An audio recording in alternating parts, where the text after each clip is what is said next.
ছোট থেকে আমরা একটা কথা সবসময় শুনে আসছি যে নিজে ভালো তো জগৎ ভালো। আসলে কি এই কথাটা কতটুকু সত্য? আমার তো মনে হয় এই কথাটা টোটালি সত্য না।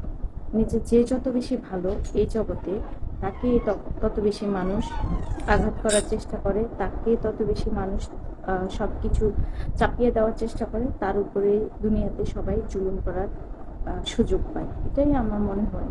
কারণ হচ্ছে দেখে এসেছি অনেক জায়গায়, যে যত বেশি ভালো তার উপরেই সবাই সবচেয়ে বেশি জোর খাটাতে পারে, তার উপরেই সবাই সব কিছু করতে পারে।